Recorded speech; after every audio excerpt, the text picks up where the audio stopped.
Good morning, everyone. Welcome virtually to the center this morning. The topic for today is pure heart, pure mind, pure joy. This was a topic that we were discussing the other morning, and someone asked me if I could speak about what we mean by purity of heart and purity of mind. So I thought I would add this third one. So not just about the pure heart and the pure mind, but also pure joy, because this is what follows from the other two. This idea of purity of heart is something that is essential to every religious tradition. We know, of course, in the Christian tradition that Christ emphasized this very much. Probably the statement that he made that is most often quoted and most important is from the Sermon on the Mount in Matthew 5:8. This is a section called the Beatitudes. And he says, "Blessed are the pure in heart, for they shall see God." We'll find that Sri Ramakrishna says exactly the same thing. And this is something that is common to every spiritual tradition that we know of. There's an emphasis on this purity of heart. Now, Sri Ramakrishna will talk about purity of mind also, so we'll talk about what the exact distinction is. We know also that Mother Teresa, when she came up for a name for her religious order in India, she took that name Nirmal Hridaya, that we can say the order of the pure heart. So Sri Ramakrishna will find that he emphasized what he called this purity of heart, but also Shuddha Mon, Shuddha Buddhi. So it's purity of heart, but also he talked about the pure mind and the pure intellect as being one with the Shuddha Atman, with the pure self. So I want to go through some of these ideas. What is this distinction between the head and the heart? And how do we attain to this type of purity of heart, purity of mind? And how does that lead us to some type of higher spiritual experience, a God realization? So the first thing that we notice is that if we're making a distinction between the heart and the mind, we're really making it a spatial distinction between the heart center and the mind or the brain or the head. So we have this other common distinction between head and heart. Swamiji says at one place, if there's a struggle, if there's a difference, we don't know which to follow, the head or the heart, we should follow the heart. But then we don't want to be over emotional. Anyhow, we have this distinction between the head and the heart, as if one is here and one is here. And on one level, it's a bit of a false distinction. And from another point of view, it's a very important type of distinction. So I want to go through this a little bit. Why do I say it's a false distinction? Because every experience that we have, regardless of whether we'll call it a thought or a cognition, or we'll say it's an emotion or a feeling, all of these take place within our consciousness, so we can say within the mind. If we want to look at it from that point of view, say from the yoga or Sankhya point of view, everything that we experience, every moment of our lives, everything that comes to the purview of our consciousness is called a vritti. This is a modification of the mind, a type of wave on the surface of the mind, and whether that wave takes the form of a feeling or it takes the form of some type of plan or memory or imagination or thought, it's still a vritti, even though it'll be different in nature and the experience will be different. Along this theory, at least, we can say that all of these are different vrittis, different types of vrittis. So some will be more of an emotional vritti, some will be more intellectual. We'll have that type of distinction that we can make. So from that point of view, everything is taking place within the mind, and Sri Ramakrishna says that everything is a question of the mind. Even liberation, even freedom and bondage are all a question of the mind. Then we get to this word manas. The word manas in Sanskrit generally we translate as mind, but it equally can be translated as heart. So there's not a great distinction there. And in the Upanishads, whenever they talk about focusing the mind and center of consciousness, all of that, it's the heart center. So there was always that type of unity between what we can call the head and heart, but the emphasis was always on the heart center. Even our sense of identification, which we may say is more of an intellectual thing. When we point to ourselves, this is something Ramana Maharshi used to say, we won't point to the head. We'll say, me. You're talking to me. So even our sense of identification, even this infinite Nirguna Brahman, is said to dwell within the heart. So in the old days, it was always the heart. And there wasn't such an idea of the head. So we can ask ourselves, and I often wonder why we identify thought with the head and feeling with the heart. If both of them are simply different types of waves, different types of vrittis, if they're all taking place within that same consciousness, within the same mind, then why do we have that feeling of identification? We may say that, well, the brain is in the head. Brain is in the head. Does anybody experience the brain? When we're thinking, we may get a little headache if we think too hard or something, but otherwise we really have no way of knowing that it's brain cells that are running around and doing all sorts of things, and synapses and everything, that is allowing us to think certain thoughts. I have this theory that it's basically because all of our senses are in the head. Because we see with the eyes that are in the head, we have the feeling when we close our eyes and picture something that's also in the head. Because the mouth is here, is in the head, when we close our eyes and we picture ourselves thinking in words, that's also in the head. When we hear something, that's also in the head. So I used to wonder, suppose all of our senses were in a different part of our body. Say everything is around the navel, the eyes and the mouth and the nose and the ears and everything. Would we have the feeling that we're thinking in the head? I think we would have the feeling that we're thinking in the stomach. That it's just this funny type of identification that we have. And if we look at it from the other point of view, all of our senses are exactly where they are, but take the brain, put it someplace else. Take it out of the body. Put it in a jar, keep it in the corner of the room. We'll still think that we're thinking in the head center because of all the senses that are coming in. Now, what about the heart? Why do we feel that our emotions are in the heart center? Anybody? Oh, there's nobody. Okay. Because, this is my own theory, that we have two vital organs are in the chest. The heart and the lungs. And these are the things that are affected by emotion. Whether it's fear, whether it's love, whether it's anger, we'll find that the heart will be beating. They even say, someone is in love, that, oh, my heart skipped a beat. And we know that the breathing, if we're very nervous, if we're angry, if we're upset, the breathing will become very fast. If we're very calm, the breathing will be very slow. Now, I'm not trying to analyze our emotions in terms of the physiological changes of the body. Emotions are something real. But what I'm trying to say is that these things accompany our emotions so that they actually lead to this feeling that we're experiencing these things in the heart center. Sometimes it does work the other way. I'll tell you an interesting thing.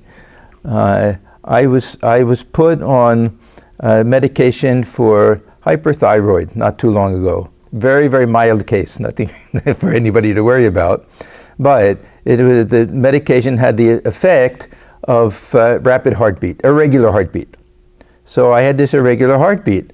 And when it first came, it gave the slight feeling of anxiety. Now, many people say that anxiety is the cause of the rapid heartbeat. That's one of the causes for it.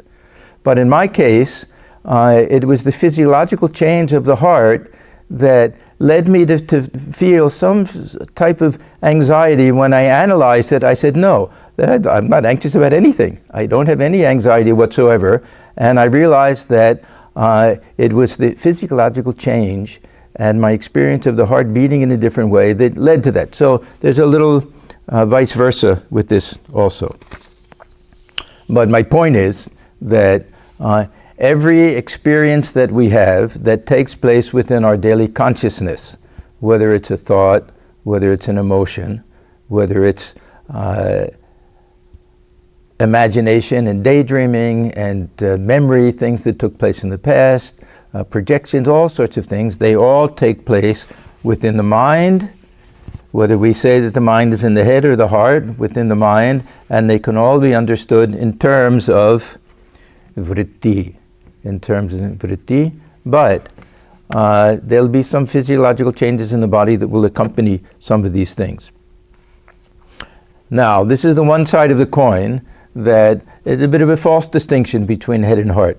The other side is that there's a very important distinction between these very two different types of vrittis, the emotional ones and the cognitive ones.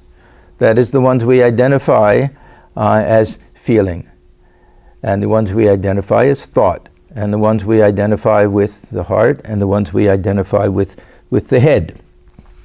So because of this important distinction in the nature of these vrittis, they may both be vrittis, two different classes, but they're very different. Because of that, and because of the content behind these vrittis, we have this very important distinction when it comes to this question of purifying the heart and purifying the mind, because they are two different types of processes, and there are two different ways of approaching it and different ways of experiencing it.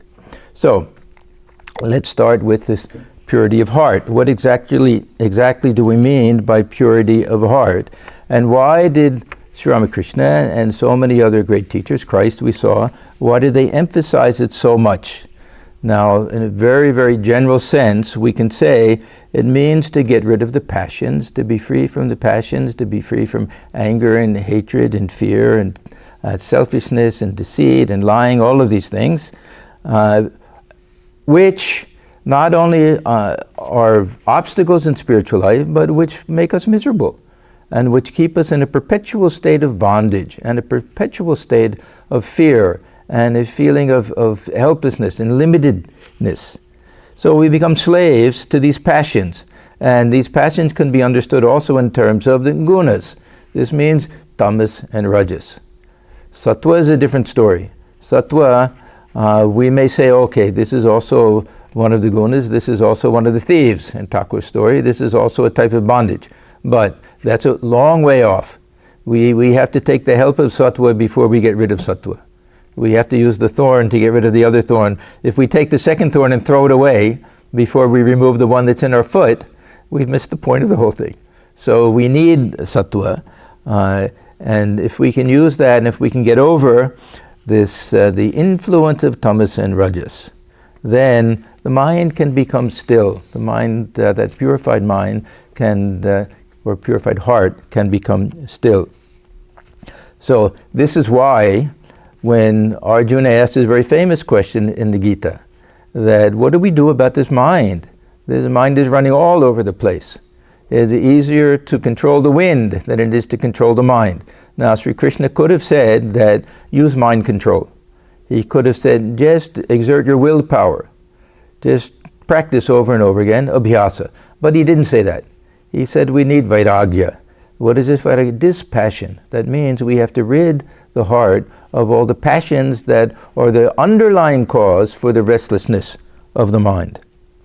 So, if we want to make the mind quiet at the time of meditation, we have to think both of what is this purity of heart and calmness of mind, serenity of mind, or purity of mind. Because it's really these underlying desires, we'll get to this of course, these underlying desires and these passions that are sometimes hidden to us. We don't even realize them. They may come up in meditation, or they may push all different types of things up in meditation. These are the hidden vasanas and samskaras, and the tamasic and rajasic tendencies that are the cause for these ideas to come into the mind. We wonder sometimes, how is it possible that I'm sitting for meditation and these uninvited thoughts come? We don't want them, we don't like them. We know that it's going to destroy our meditation. I'm sitting there and I'm thinking about something that somebody said 20 years ago. How did they have the nerve to say that to me? Huh? My meditation is ruined.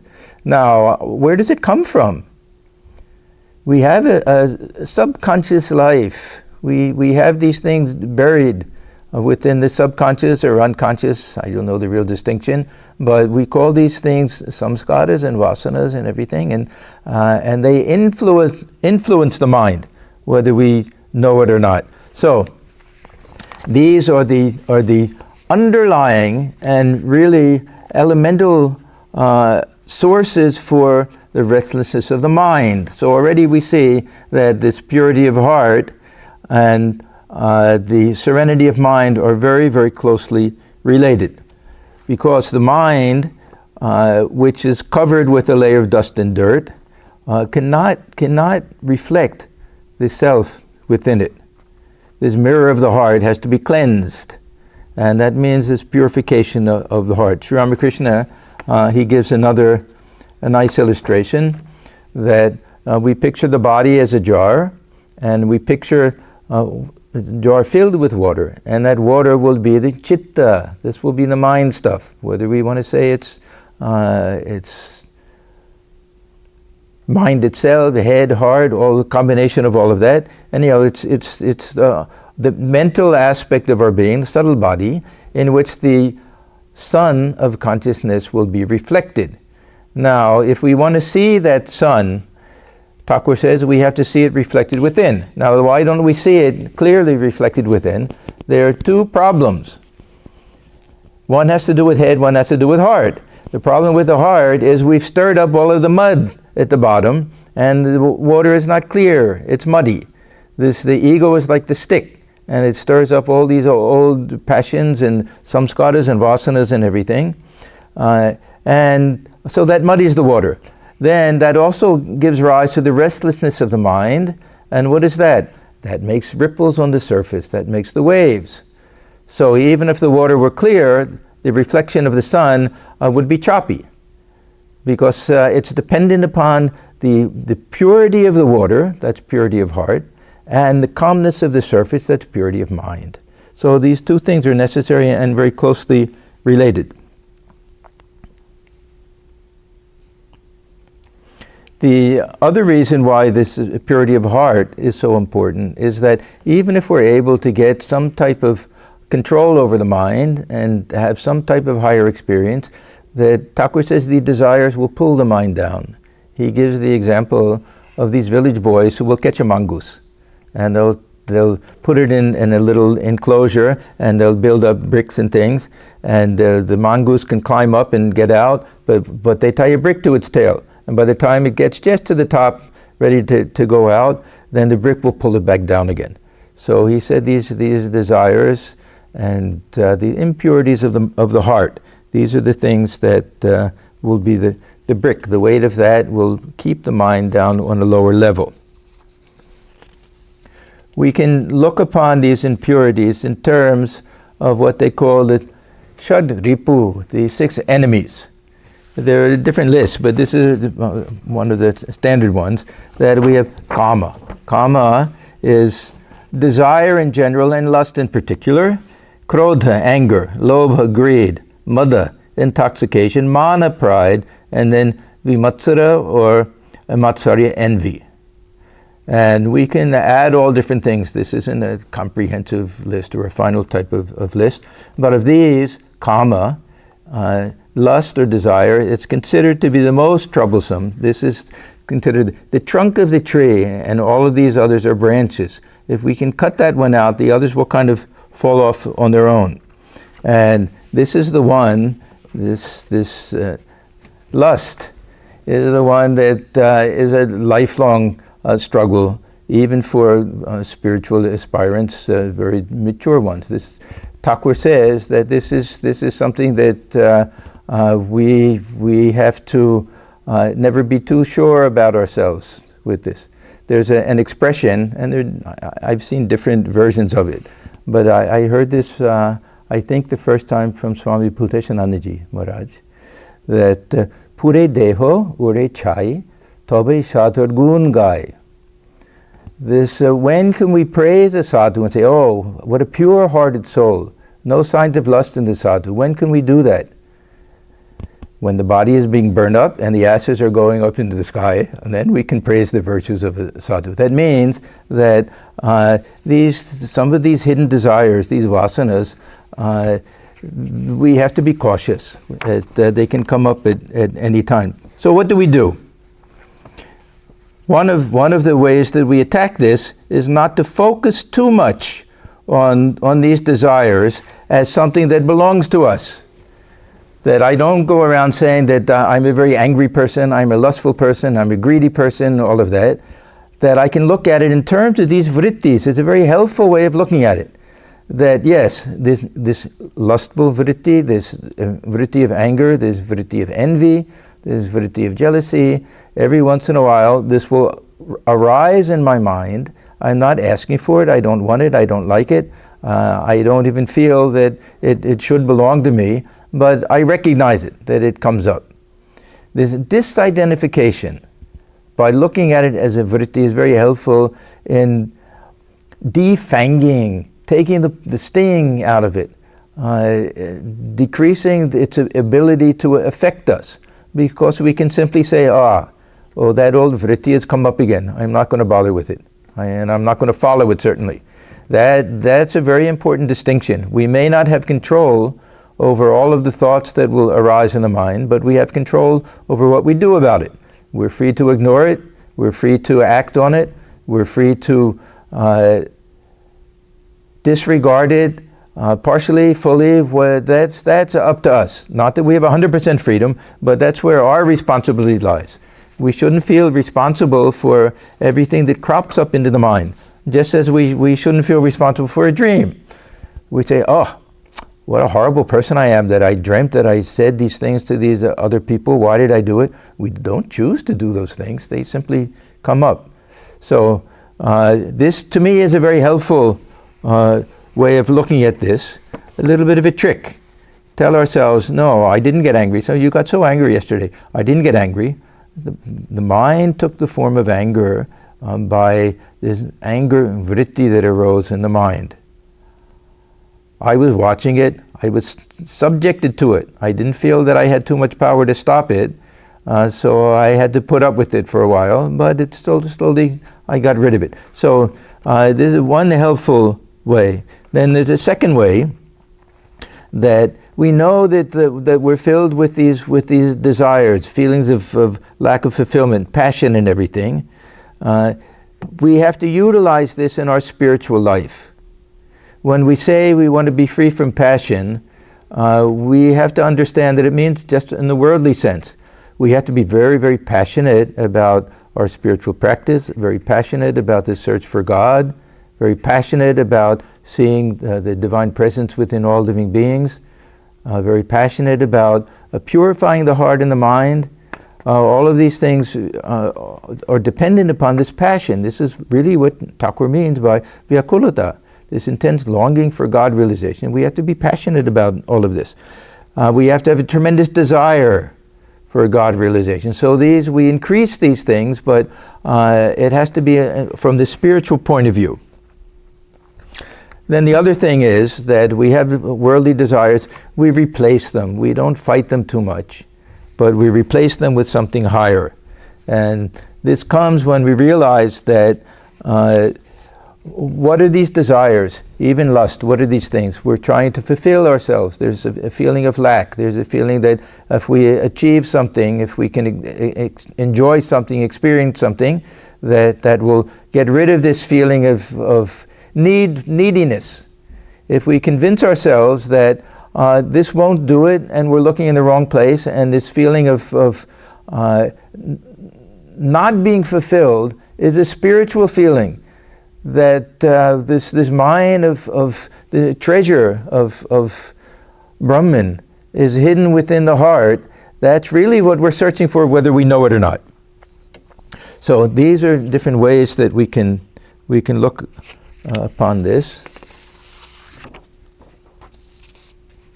We've talked about this idea of desire and everything so many times, and how it leads to attachment and bondage and frustration and identification with the lower self and all of that. But I'll be very honest in saying that I don't consider this karma and the desire, all of these things, to be the worst of the problem. And I want to point to a story that we read in the Buddhya-dharanta Upanishad. I've spoken about this in the past. Swami Brahmarupananji is giving a whole series about this speech that's being given to the students as they're graduating. This Prajapati did the same thing. He was the first because he was the father of everybody. He was the first one. He had 3 classes of sons, and some of them fell into the class of the devas. They were the gods, and then the manushas, the human beings, and then the asuras, the demons. And he gave the same instruction to all of them, a very short speech. To the gods, they said, give us some instruction. He said, "Da," not D-U-H. He said, "Da," Sanskrit, "Da." And to the humans, they said, give us some teaching. He said, "Da."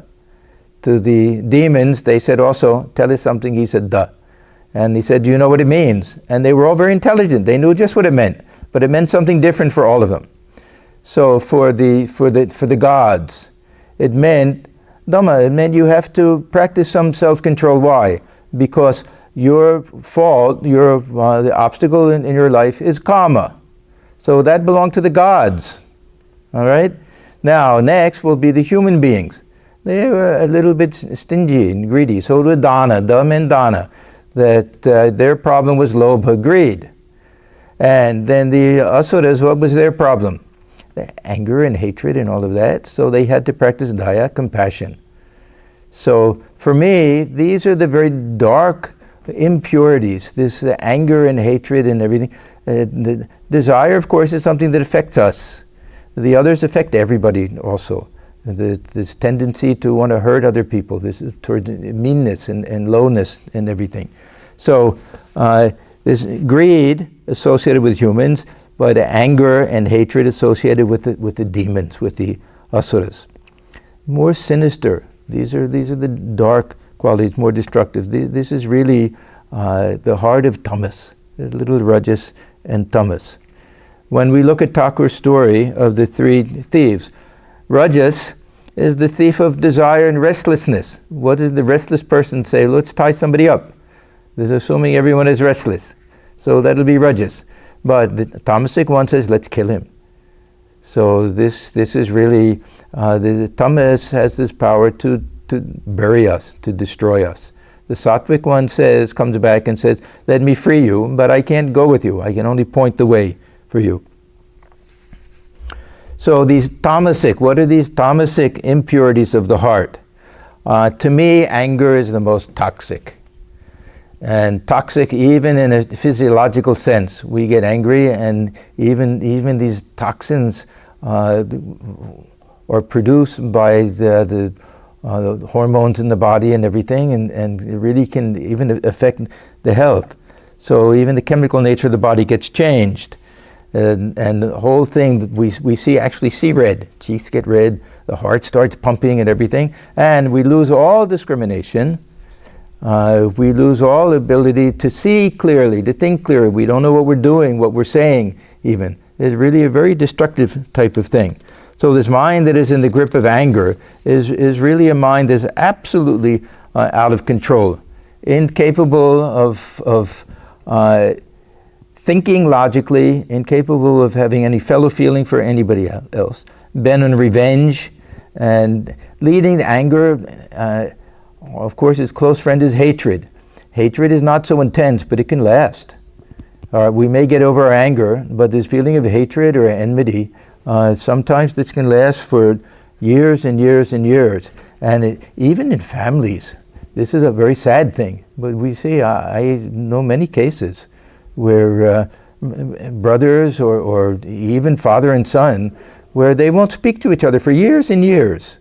Some small thing takes place. I know instances where they don't even remember.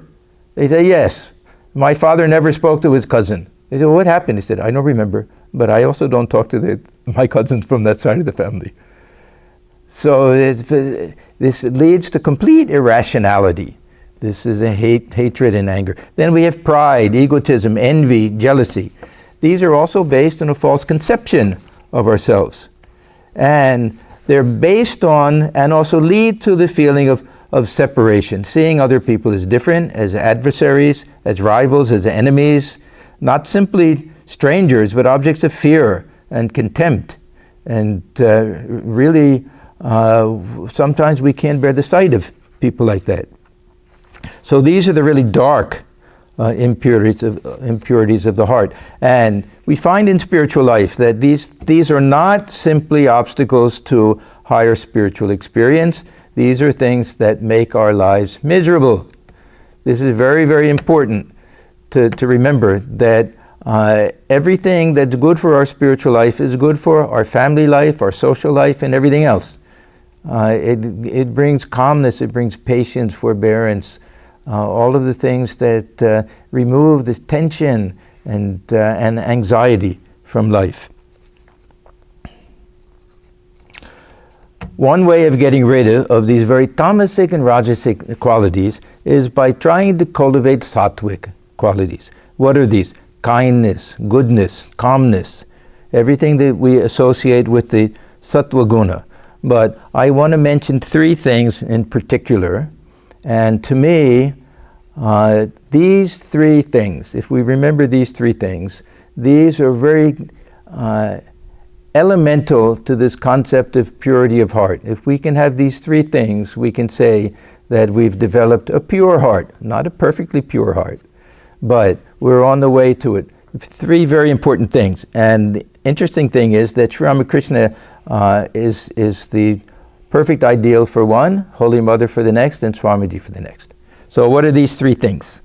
First is innocence or guilelessness. Thakur praised this so much. Whenever anyone would come, and would sometimes bring the schoolboys to him, and he would say, see how guileless they are, how childlike they are. The Thakur said, unless one is guileless, one cannot realize God. So there's guilelessness. Then the second one is love and a feeling of sympathy and oneness with all beings. We're going through a terrible period in our country now.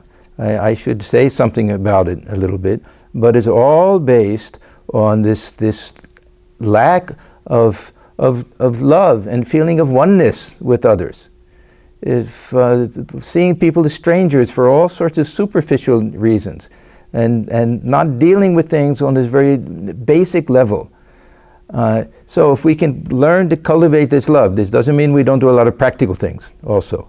And this protest movement and everything is critically important for many, many reasons. But on a personal level, we have to learn to have this feeling of love and sympathy and oneness with all. Not sympathy as pity, but this feeling to empathize with others, to try to picture what it's like to be afraid to drive down the street in a car. You can get pulled over and beaten up and killed.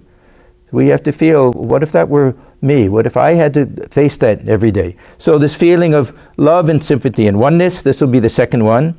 And then the third, perfect selflessness. To be unselfish. This was Swamiji, of course. There's absence of ego, spirit of service.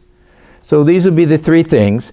So the first, Sharolata. This guilelessness, the attitude of a child. Now what is the attitude of a child? That no desire to impress anybody. The child doesn't care what people think. To show off, to appear greater than one really is. Of course children show off, but in general. And this innocence and naivete, we see this in Sri Ramakrishna himself. He was so innocent, he would believe almost anything that the doctors would tell him to do this. Anybody would say, try this, try that. Just this perfect, naive innocence. He himself used to give different examples. Somebody said to him once that it's very healthy for you in this cool weather to get this cold breeze that will come. So Thakur said, I was in a carriage and I stuck my head out to catch this cold breeze. I caught cold. So you say how simple I was. It wasn't a very sensible thing. And then once he was walking in the grass and he felt something that stung him or bit him. He didn't know exactly what it was. And he had this fear that he had been bitten by a snake. Now he had heard somebody said, if you're bitten by a snake, then you have to get bitten by that snake again, and that snake will take out the venom the first time, and that'll be a cure for snake bite. So Thakur is so innocent, he's sitting in that area where he thought he might have gotten bit to see if that snake will come back again. And then finally somebody said, what are you doing? And he said, well, I heard that if the snake bites you, he said, snake has to bite you in exactly the same place and take the venom out. And he said, oh, okay, then it probably won't work. And then he left. But just to see that complete trustfulness, the part of this idea of innocence. So this is why Sri Ramakrishna loved this simple attitude of children. No attachment. They're playing with something, you want to take it from them, and they say, no, my daddy gave it to me, you can't have it. Next minute they'll throw it away and they'll go to something else. And whenever Thakur saw this, Purna, some of the others, he would praise it so much. There's an innocence. Baburam Maharaj, Swami Premananda, was so pure in heart with this type of innocence that when Thakur was in Samadhi, this is just a certain stage of his life. Earlier we know Hriday could even hold him, he didn't mind. But he went through a period where the body was so sensitive that if anybody who wasn't 100% pure would even touch him in that state, it would disturb the mind.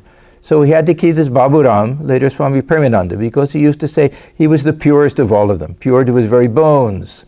I remember reading a reminiscence of Swami Shivananda, Mahapurush Maharaj, that a householder devotee had come to him and probably inappropriately was asking his advice about some intimate questions between him and his wife. So the Baburam Maharaj, Swami Premananda, was there within hearing distance. So Swami Shivananda was talking to him and gave some type of reply. And then Swami Premananda went up to him afterwards and said, what was that man telling you? I couldn't understand a single word of it. And Swami Shivananda laughed. And he said, such innocence. This is why Thakur said that you were the purest of all of us. He couldn't even understand it. So this innocence also has to do with a perfect freedom from lust. A very difficult thing, of course. Even Swami Turiyananda, when he was young, we know he went to Sri Ramakrishna and said, how can one be free from lust? So that means that even such a great soul as him experienced that to a certain degree. Now, when he came to the United States, he said the mind has reached a level where when he was talking to someone, he really couldn't tell you whether it was a male or a female. So that type of level, just as small children may not even think of these terms at all.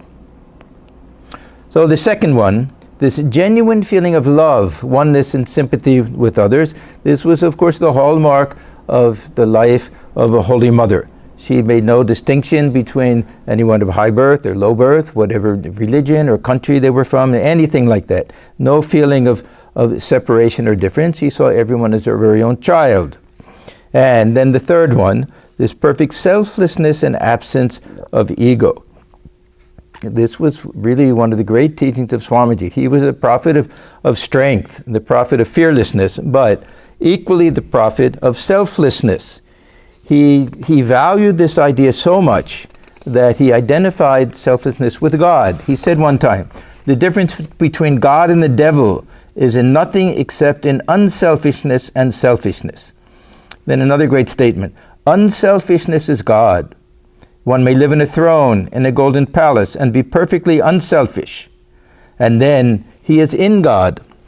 Another may live in a hut and wear rags and have nothing in the world. Yet, if he is selfish, he is intensely merged in the world. So Swamiji, he took this idea of selflessness and on one level identified it with purity. To be unselfish and to be pure were one and the same. He said gradually by purity and unselfishness, we can make the obscuring medium less and less dense. Now this yogic idea of the mind, until at last it becomes as transparent as glass. Another way of using this metaphor is that sometimes we've seen this. If you go to a very clear lake, or I've seen it in the tropics sometime, with the ocean area will be kind of like a bay, that you can actually see these tropical fish right at the bottom, and you can see the bed and the sand and the shells and everything. They're looking down. It's so perfectly clear. So this is what comes from that purity of mind. Now, how do we get this? How do we get this purity of heart? We've talked about a few different things, of course, but a lot of it is practice. There's Abhyasa Yoga. It doesn't sound very exciting. It's not very sexy to say, oh yeah, keep working at it. Just practice. We want something better than that. We want some real secret. Okay, and you tell me something better than that. No secret. We practice it. We remind ourselves what we're trying to accomplish. When this anger comes, we have to tell ourselves that, who are you hurting? Not the person you're angry at. You're hurting yourself. This is a double indemnity. That first somebody says something to us or does something to us, and that's the first hurt. Second time, it's us. Then we ourselves are damaging ourselves because we're allowing this anger to overtake us. So for our spiritual well-being, for our peace of mind, we have to learn to control these things. And the other thing is that we have to have the conviction that this living a life, a pure type of life, has a certain dignity to it. There's some moral and ethical element to this, that this is the best way to live. And I'm not thinking in terms of gain or loss or anything like that, that there's some moral imperative to live in the world in such a way that we don't inflict our anger and our hatred and our negative vibrations, whatever we say, on the world ourselves. Swamiji says, if you're in a bad mood one day, then stay in your room. Don't submit others to see your face on that day. Try to be cheerful at least. So there's so many reasons why this purity of heart is so valuable to us. Now, what do we mean by purity of mind? We've seen so far that there's not a great distinction, but I want to go back to Thakur's statement, which he makes many, many times, that pure mind, pure buddhi, and pure Atman are one and the same. And sometimes you'll say, merge the mind in the buddhi and the buddhi in the Atman. Now, what do we mean here by purity of mind? We saw, in a very general way, purity of heart meant free from all of the passions. Purity of mind, from this point of view, means an empty mind, a serene mind, a quiet mind. We hear different terms, this nirvritti, the mind that's not broken out into waves. We have this concept of manonasha, the destruction of the mind. These are terms that are used for the very high states of samadhi that we have. In that state, the mind is not functioning. Now, mind is not functioning is okay, but manonasha really means destruction of the mind. How do we understand this destruction of the mind? We can't take it too literally. Destruction of the brain will also lead to destruction of the mind. And this state of sushupti, dreamless sleep, there are no vrittis there. There's no functioning of the mind there. Well, this doesn't lead to anything very special. We wake up, Swamiji says, we wake up the same fool we were when we went to sleep. We go into samadhi, that's also a nirvritti. And we come out of it and we be transformed into a saint. So there's a tremendous difference. That means that it's not enough to just make this mind completely non-functional.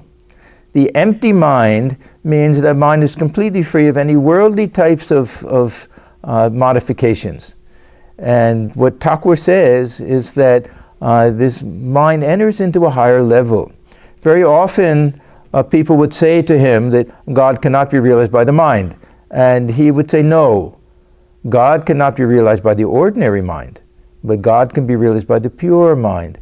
We read in Gita this two terms. One is atindriya, buddhi grahyam atindriya. That this is something beyond the senses, but it can be grasped through the intellect. That means through the pure mind. So the mind has to be functioning in a non-functional way. It's a nirvritti vritti. The mind has to be awake, fully awake, but on a completely different level. And what we normally understand is vritti. That means these either emotions or thoughts, those things have to be stilled.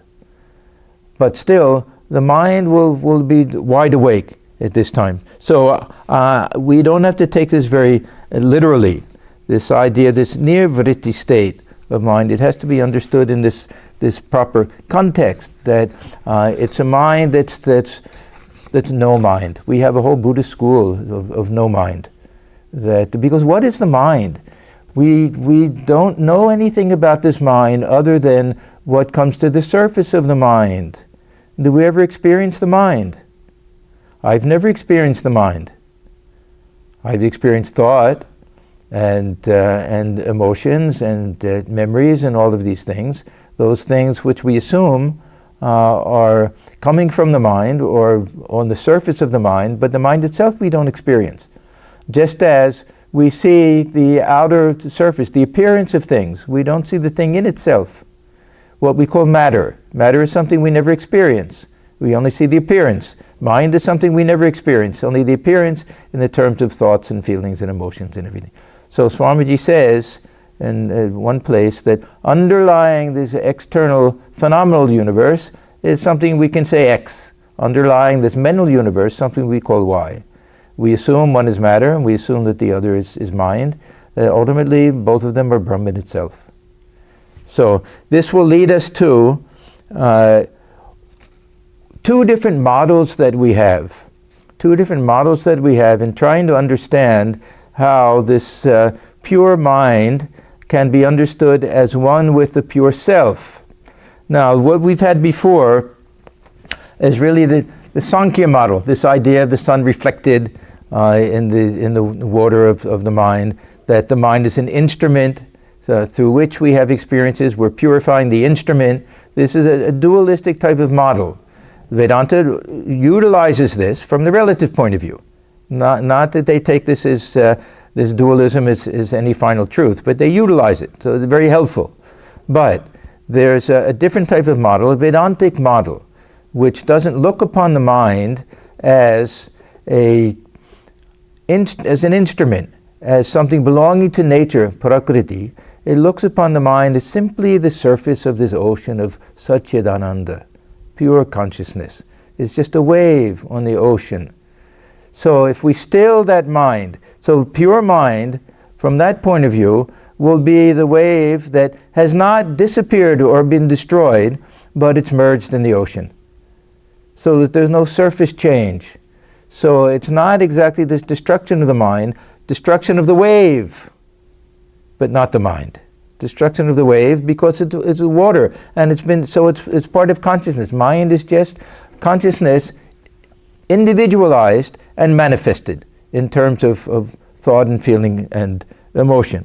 So this is that second type of model that we have, and this is very helpful in understanding how. Because if we say, well, the mind is just an instrument, how can the pure mind be one with the pure Atman? It can't. If we take it as an instrument, then it belongs to the body, only the subtle body. So when Thakur uses this other teaching, when he gives this other teaching, then we have to rely more on this Vedantic, Advaitic type of model. And we understand that when that mind is beneath the surface, then it's no mind, but it's functioning. So this is why, say in Gita, that Arjuna cannot have this higher experience without getting this divya chakshu, this divine eye, this divine vision, divine sight. That means the ordinary mind will not be functioning at that time, but the higher mind will be functioning. And when the mind goes beneath the surface, so there's no surface mind, no vritti, it goes lower and lower, all types of experience can take place. We go deep down into the ocean, Thakur says, we'll see all the gems lying at the bottom. We go further and further down, we see all beautiful types of fish and everything. We go far enough down, if it's deep enough, everything is black. We don't see anything. So far down that light doesn't even penetrate there. So then that's the experience of absolute oneness, of this Nirguna Brahman, that type of experience. And that's the experience that the salt doll generally does not come back from. So, on this second model, what I would like to call this Vedantic model or Advaitic model, we also can see this relationship between the pure heart and the pure mind. Because these waves that are the surface mind, what is the cause of them? In the Vivekachudamani, we have this illustration that the winds of Maya are causing waves to arise in this cosmic mind. Well, that's okay. But from the individual point of view, what is generally the case is this underwater turbulence is the real cause for the waves. These are the sharks and the alligators. These are the six enemies. So all these different passions, even on this point of view, are the underlying cause for the mind breaking out in waves and preventing that mind from becoming this pure mind. So this is the ultimate cause for the disturbances that attack the mind, prevent the surface mind from merging in its cause, which is pure consciousness. So we see a different model. We shouldn't think that these are contradicting each other. One is taking this mind as a reflector of consciousness. The other is taking the mind as the surface of consciousness. And when the surface, waves of the surface, when they cease to exist, that mind has not disappeared, it's merged. That becomes merged in the ocean itself. So from that point of view, pure mind, pure intellect, and pure Atman are seen as one and the same.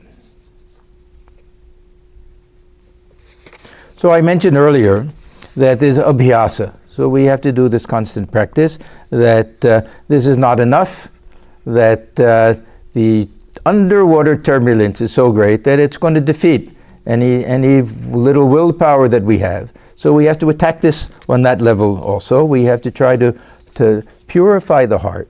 We have to try to get rid of all of these deep-seated passions, these desires and underlying problems that cause the mind to be disturbed, especially at the time of meditation. Now, Sri Ramakrishna adds a third thing, which is probably more important than the other two, anuraga. If we have this tremendous love for the ideal, then that will trump all of these other things. Tremendous love for the ideal, then the mind will be attracted towards that. Automatically, it'll be pulled in the other direction, and we won't have to worry too much about fighting against the mind. To fight against the mind is not a very easy or a happy thing to do. If we can say, okay, that's there in the mind. There's something else that's more appealing to me. And let that pull the mind. Thakur says it's an easier and better way of approaching it. Now, what is the result of all of this? Pure joy. Why pure joy? Because we've transcended all limitations. We've gone beyond the mind, the intellect, all of the emotions. We've reached a place where we can't be touched. We've reached the real self. We've reached that point where nothing that you do to the body or to the mind can reach me. And no desire can touch us there. We've been fulfilled. All of our doubts are gone.